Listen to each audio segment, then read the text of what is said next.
Assalomu alaykum. Dilola chechaklarni yoqtirib anglab kelayotgan omoqlarim, kechlikinglar xayrli bo'lsin.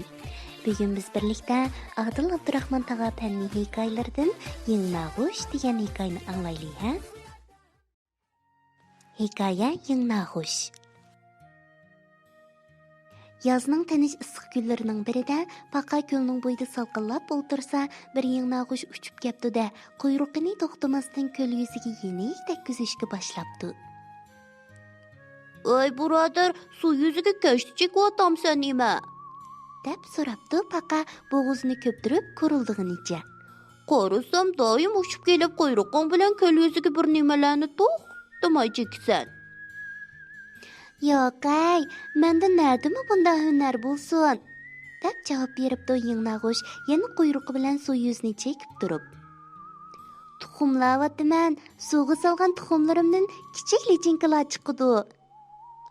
"Tova, biz paqalarga suv ichida tug'imiz, ammo sizlarga o'xshash tikuchar aeroplanlarning suv yuziga tuxumlig'ini sodala ko'rib boqmabdikanman." Paqaning ikki ko'zi hayronlikdan texmi pultayib ketibdi.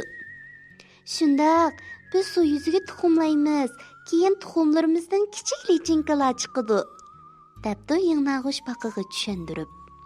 Yangidan to'ralgan lichinkalarning garchi 3 puti bo'lsa-mu, ammo ularning qanoti bo'lmag'achqa biz Yingnaghuchlarga zotila o'xshashmaydi. "Ammasi bu lichinkalar qachon qanot chiqarib sizlarga o'xshash havoda parvoz qilib ucha oladigan bo'ladi?"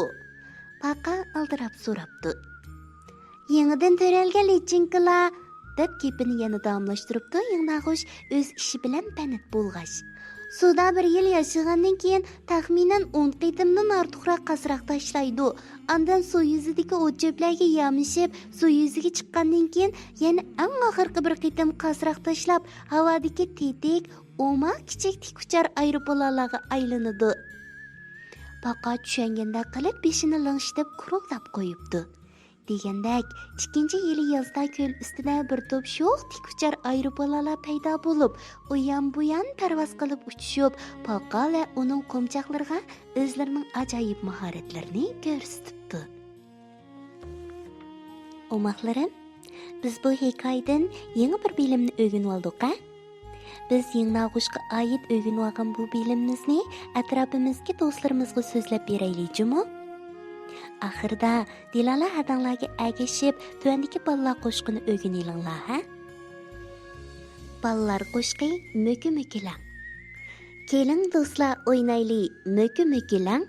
Oldi bilan sanoqni sanishimizdan. Kim sanoqni qiyib qolsa, ashu qo'g'laydi, chidamaslik qilishga zoti bo'lmaydi. O'yingu deb atila, hargiz kam ko'rmang, chiniqishga foydali mökü-mökülang. Kichik shoirlar kash bo'lib ketibdi. Amiz bugun baldir uxlanglar. Tatliq tushlar sizlarga hamroh bo'lsin. Zaman shunda